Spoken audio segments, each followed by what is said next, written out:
Hey, I'm Chase and this is All Things Rome. Today, I'm going to set a case for why you should buy an Homage watch before a luxury watch.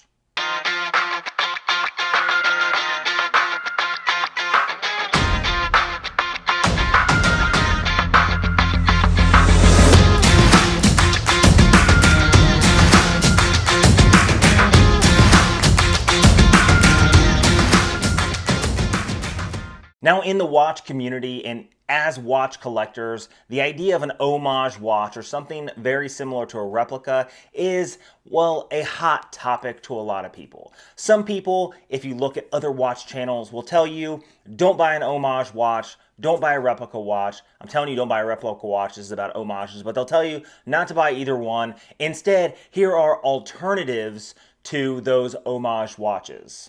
Well, I'm going to make a case today of why, if you want a luxury watch, first you should buy the Homage, wear it for a while, and then buy the luxury timepiece.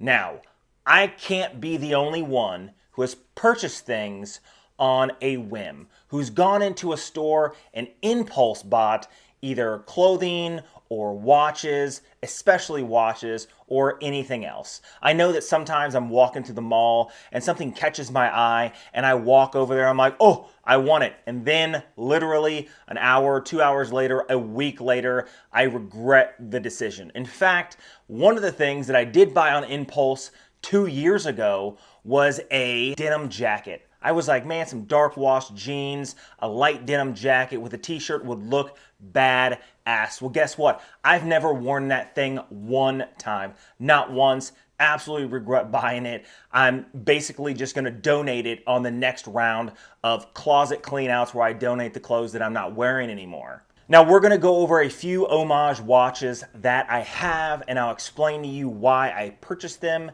the reasoning behind them, and why you should probably do the same thing first. Now, the first one we're going to talk about is the Parnas Datejust that I have, and this is the 36mm variant. Now, the reason I like the Parnas Datejust is because it is that great overall dress watch. It is great for any occasion. It can be on a Jubilee bracelet and be worn with a suit, or it can be dressed down with a distressed leather strap and you can wear it in shorts and a t-shirt. Now, it is one of the best overall watches anybody can get. In fact, if you wanted to get your first luxury watch, this is one of the ones I would recommend, the Rolex Datejust. However, the reason why I say get a Parnas Datejust first is because as time moves on, different variants of the Rolex Datejust has come out. For example, now there is the Rolex Datejust 41mm, which is slightly larger than a 40mm Submariner. Now, a lot of times when it comes to sizes on the wrist, you really don't know until you wear it for an extended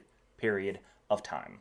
And I say that because first I thought 36mm would be a little too small. Then I started wearing the watch around and realized it was actually a sweet spot. And if I would have bought the 41mm variant of the actual Rolex Datejust, then I probably would have not liked it. I probably would have felt like it was just a little too big, especially with the design of the watch. Honestly, I think the Datejust, because it can be dressed up and dressed down, a good size dress watch for me is between 36mm and 39mm. Anything over that just seems a little overwhelming on the wrist. Plus, it comes down to the design of the watch. Now, the Datejust is offered in so many different variants. It's ridiculous. So many different dial styles and also bezel styles. This is the fluted bezel, and it does have the Cyclops eye over the date window. This is the classic Datejust with the silver dial. Now, they also have them with machine turn and just flat, smooth bezels. Now, if you don't wear it for a period of time, then how are you really going to know if you're in love with it? And the one thing that I know, if you are like me and you are not a wealthy millionaire who can just go spend thousands of dollars on a watch, you have to save for the watch, and then over time you end up treating yourself with a purchase that you're looking forward to. Well, if you get something like this $100 Parnas and you wear it for a year, 2 years while you're saving up, then you can really feel the watch that you're getting. You want to get the watch that you want, but you can't. So you can put a watch in its place, wear it, make sure you like the design, make sure you like the feel. You know, there are so many times I've bought watches and I look down and I think it's so cool for a week, and then after a week I realize that I really do not like it. In fact, I hate it. and I end up having to sell it and get rid of it. Now the next one we're going to go over is the Pagani Design Daytona. Now the reason I got the Pagani Design Daytona is because I wanted to get a good chronograph, but again, I'm not wealthy by any means. So I ended up getting the Pagani Design because it had an overall good aesthetic. It had the black ceramic bezel, has a sapphire crystal. It does have a Seiko VK63 Mecha Quartz movement in it. However, that to me is not really a big deal because I also have the undone Snoopy Aces with the same movement. It's actually a pretty good movement. Not a big fan of quartz watches, but you know, it's a good hybrid in between. Plus, the Pagani Design offers 100 meters of water resistance, so it's a good overall everyday chronograph if you're looking at something like a chronograph watch. Now, if you look at the equivalent to the Rolex Daytona, a lot of people don't have $15,000 to go blow on a Daytona if they could even find the steel sports model. Now the next one we're going to talk about is again another Parnas, and it is the Parnas Yachtmaster. Now I purchased the Parnas Yachtmaster for one thing and one thing only,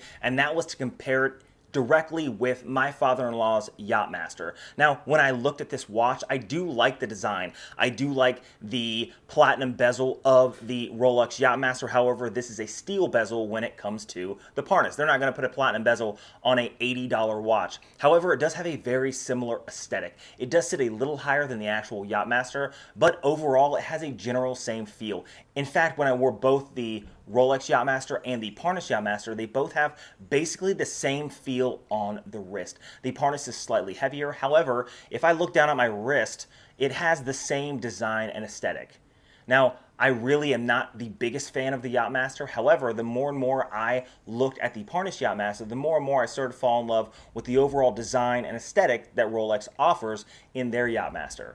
Would I buy one? No. I would never buy a Rolex Yachtmaster because I just don't think that overall they offer enough. And last but not least, the reason I'm really making this video is because I am looking forward to a purchase in the future. And the reason I say that is because this to sell Explorer I got to review, then realized after having it on the wrist for a long time, it's basically the perfect overall watch. Now, for a long time, I've watched videos where people have talked about the Rolex Explorer 1, not the Explorer 2. My father-in-law and my brother-in-law own a Explorer 2 polar dial. In fact, I've done a review on it in the past. Not really the biggest fan of that watch. It is a cool watch, but I would never buy one myself.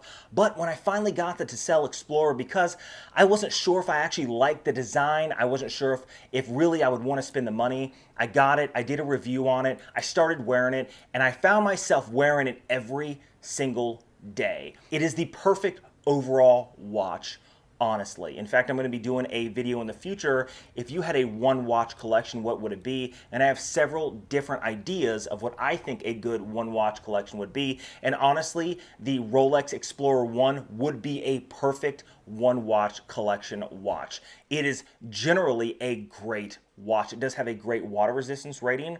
It has a great tough movement that's inside, and overall the case shape and design is very simple, clean. However, it just has something behind it that just is overall appealing with its look. Now, as I look down at my wrist every single day and I look at the to sell Explorer, it just makes me want to put more money in my savings account to get that Rolex Explorer to replace it. Now, that's one of the things, again, that motivates a lot of people. Isn't just, hey, I'm going to go buy a G-Shock and put a G-Shock on my wrist and wear that until I can afford something better. Hey, I'm just going to go buy this Citizen, or I'm going to go buy this. Well, you know, a Citizen, this costs the same amount as a Citizen, a basic Citizen. I think this was $200, and it does have an automatic movement. It has the exact same aesthetic as the watch that I want. So every time I wear it, it literally makes me fall in love with the Rolex Explorer even more. Now, there are some pitfalls of this watch, and I know that Rolex isn't going to have the same thing. So even though I deal with the pitfalls of the watch,